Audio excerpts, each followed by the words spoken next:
তুই ঘোড়া সমেত ফুলের বাগিচায় ঢুকে পড়েছিস? কে তুই বলতো? তুই কে সে পরিচয় পরে নেব, আগে কেন তুই বিনা অনুমতিতে এই ফুলের বাগিচায় প্রবেশ করেছিস সেই অপরাধের জন্য আগে কানে ধর, তারপর তোর সাথে কথা হবে। বাবলা বলছে, কে রে বেটা ফুলেরই বাগানে অন্যায় শিকার করে বেটা ধর দেখি তোর কানে। হানি বলছে, বাবলা রে তোর কথায় আসে হাস, তোর মতো কত চাকর আমার ঘোড়ার কাটে ঘাস। বাবলা বলছে, এত বড় কথা, আমার মতো চাকর ঘোড়ার ঘাস কাটে? বাবলা বলছে, বেটা রে তোর পরিচয়টা দে, তোর কথায় এত বাহাদুরি শিখাইয়া আছে। বাবলা বলছে, এই বেটা তোর পরিচয়টা দে, তোর কথায় এত বাহাদুরি শিখাইয়াছে কে? বাবলা বলছে, সেই আলীর কথা গেছি আমি। হানিফ, তুমি সে আলীর সন্তান? তা তো আমি চিনতে পারি না, তবে তুমি কেন এসেছো ভাই হানিফ? হানিফ যখন তার বাবার নাম বললো, বাবা বললো, ভাই হানিফ এখন আলীর সঙ্গে আমার দেখা হয়েছিল, আলী আমার ঘাট ধরে একটা চাপ দিয়েছিল, সেই থেকে আমার ঘাড় বাঁকা হয়ে আছে, আজ পর্যন্ত আমি সোজা হয়ে দাঁড়াতে পারি না। হানিফ বলছে, হানিফ নামটি আমার বাবলা তোমারে জানাই। বাবলা বলছে, আজকে থেকে হানিফ তুমি আমার ভাই, তবে কিসের জন্য আসছো হানিফ?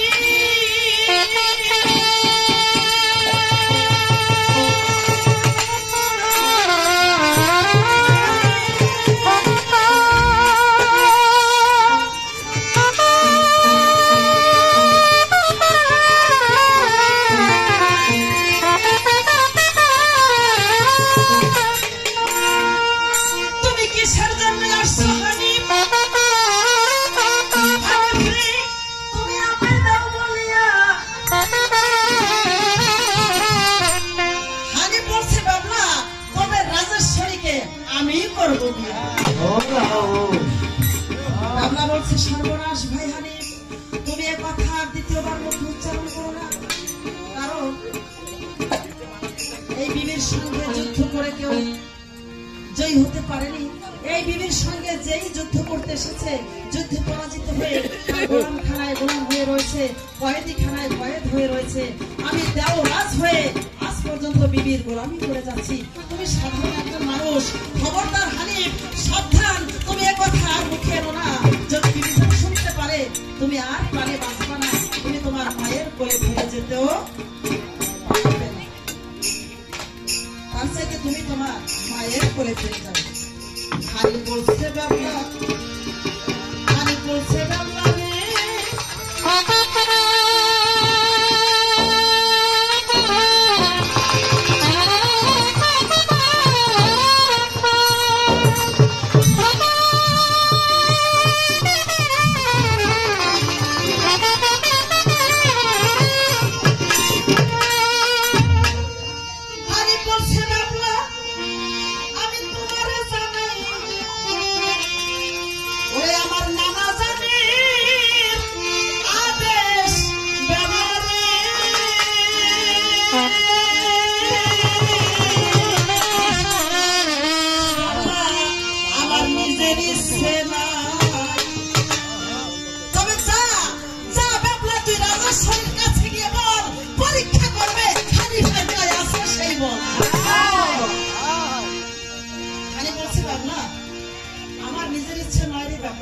আমার নানাজান স্বপ্ন যোগে আমাকে আদেশ করেছেন, আমি তো বিশ্রা হতে পারি, তবে যা যা তুই রাজেশ্বরীর কাছে গিয়ে বল পরীক্ষা করবে হানিফার গায়ে আছে যথেষ্ট বল।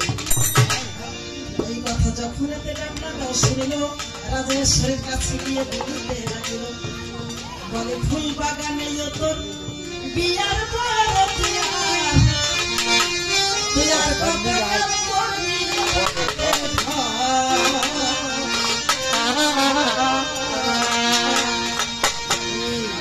কি বলে, ফুল বাগানে তোর বিয়ের পর ও তুই আর কত কাল করবি রে বাপের ঘর। বলে ফুল বাগানে তোর বিয়ের পর আর কত কাল করবি রে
ধরে দেবো যেমনটা লাগে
এবার বিবি কি করলো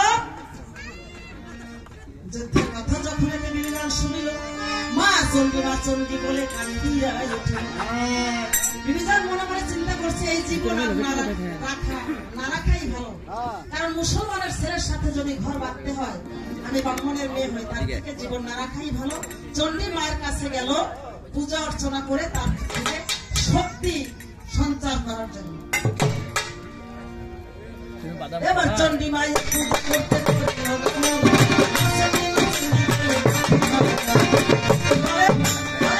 আজিকার যুদ্ধে যদি আসি তোরা মহিলা আজিকার যুদ্ধে যদি আসি তোরা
আজকে মা এত জোর আমার গায়ে দিবি যেন আমি ওই ছোকরাকে যুদ্ধে পরাজিত করতে পারি, মেরে ফেলতে পারি, ওই বিয়ার স্বাদ চিরতরে মিটিয়ে দিতে পারি। নত শিরে নমস্কার চণ্ডীকে করিল। মা আমার বলিয়ে ওই যুদ্ধক্ষেত্রে গিয়ে বিবি দেখিল চাহিয়া ময়দানেতে হাড়ি পিয়া রয়েছে দাঁড়াইয়া, ময়দানেতে হাড়ি পিয়াকে দেখিতে পাইল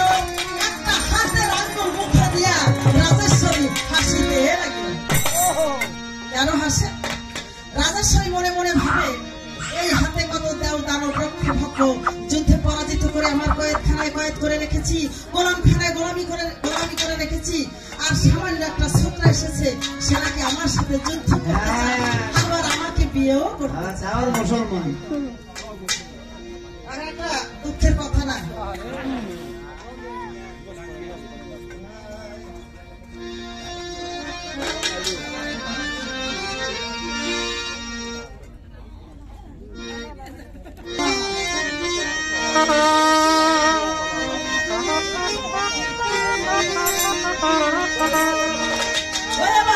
জয় মা দোল বাজারে ধাধা ঝিধা,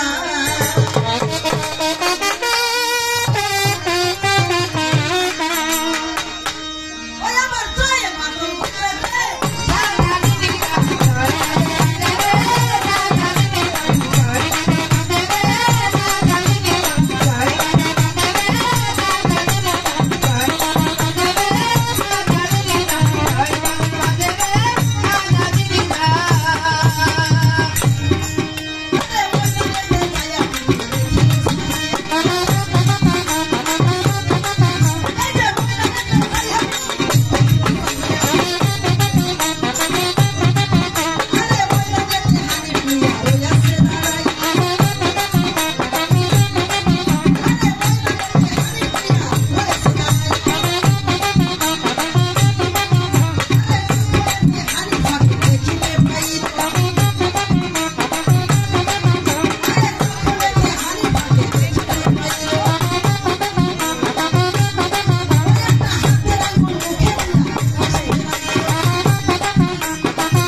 আমাকে পরাজিত করবি, আমার নাকি আমাকে বিয়েও করবি। এক হাকে তুই সামলাতে পারলি না। নাইরা এবার বিভি বলছে বাইরে না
ঘোড়া থেকে জমিনে বসে পড়েছে।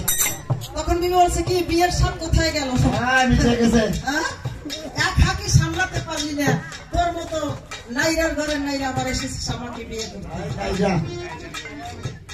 যুদ্ধ করে আমাকে পরাজিত করবি, আবার বিয়েও করবি, এত সব বলে বলে অল্প বয়সের পাতালা নাগু